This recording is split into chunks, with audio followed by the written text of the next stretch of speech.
আওয়ামী লীগ ফ্যাসিবাদ সরকার পতনের পর থেকে রাজধানীর গুলিস্তানে অবস্থিত আওয়ামী লীগের কেন্দ্রীয় কার্যালয়টি পড়ে রয়েছে পরিত্যক্ত অবস্থায়। তবে চলতি বছরের মে মাস থেকে ভবনটি 2 দফা দখলের চেষ্টার মুখে পড়ে। গত 24শে জুলাই থেকে ভবনটিতে টাঙ্গানো হয়েছে একটি লাল ব্যানার, যাতে লেখা আন্তর্জাতিক ফ্যাসিজম ও গণহত্যা গবেষণা ইনস্টিটিউট।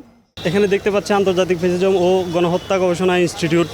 মানে এটা কেন দেওয়া হয়েছে সঠিক জানি না। সরজমিনে দেখা গেছে ভবনের ভেতরে চলছে পরিষ্কার পরিচ্ছন্নতার কাজ। এর আগে মে মাসে ভবনটিতে টাঙ্গানো হয়েছিল জুলাই যোদ্ধাদের প্রধান কার্যালয় নামে আরেকটি ব্যানার, তবে তখনও কেউ পরিচয় দেয়নি। যেহেতু পরিত্যক্ত বিল্ডিং আপনার প্রায় 1 বছর মতো পড়ে আছে, এখানে বিভিন্ন খারাপ মানুষের আড্ডা চলছে, পরিবেশটা ভয়ঙ্কর হয়ে উঠছে। তো আমরা চিন্তা করতেছি যে এটা পরিষ্কার পরিচ্ছন্ন করে আমরা এখানে একটা ইনস্টিটিউট তৈরি করি ছাত্র জনতার পক্ষ থেকে। যেহেতু একটা বিল্ডিং এতদিন ধরে পড়ে আছে একটা বাণিজ্যিক এরিয়ার মধ্যে, এটারে অবশ্যই কাজে লাগানো উচিত। আর বিশেষ করে এটা একটা অভিশপ্ত ভবন, যেটা আপনারা নিশ্চয়ই জানেন যে আওয়ামী ফ্যাসিবাদ আমলে তারা এখানে তাদের আখের গুছাইতো, তারা এখান থেকে তাদের রাজতন্ত্র কায়েম করত। তো আমরা এখন সেটা আর হতে দিতে চাই না, বাংলাদেশের মানুষও আর সেটা চায় না। দীর্ঘদিন পরিত্যক্ত অবস্থায় থাকার কারণে ভবনটির আশেপাশে জমেছিল ময়লা আবর্জনা। স্থানীয় দোকানদারদের ব্যবসা হয়েছে ক্ষতিগ্রস্ত। পথচারীদের জন্য এই ভবনটি ছিল যেন উন্মুক্ত টয়লেট ও নেশাগ্রস্তদের জন্য ছিল আড্ডাস্থল। এইখানে হচ্ছে ফ্যাসিজমের ভবিষ্যতে ফ্যাসিস্টরা গড়ে না উঠতে পারে, কারণ এটাই তো হচ্ছে বাংলাদেশের প্রথম ফ্যাসিস্ট দলের আতুরঘর, প্রথম ফ্যাসিবাদের আতুরঘর। তো এখান থেকেই যত ফ্যাসিবাদী কার্যক্রম পরিচালিত হয়েছে।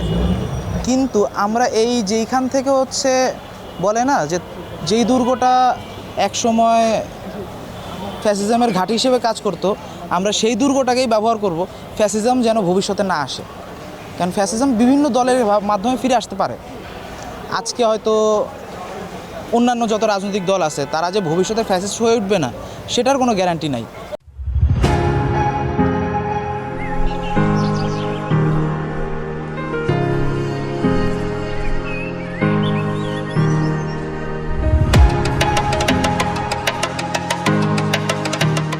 মূলত 1981 সাল থেকে এই ভবনটি ছিল আওয়ামী লীগের কেন্দ্রীয় কার্যালয়। গুলিস্তানের 8 কাঠার জায়গায় 2016 সালে 10 কোটি টাকার ব্যয়ে নির্মাণ করা হয় 10 তলা ভবনটি। আজ সেই ভবন ঘিরে তৈরি হয়েছে রহস্য। প্রশাসন জানে না কিছুই, আর দখলদাররাও রয়েছে বেনামে।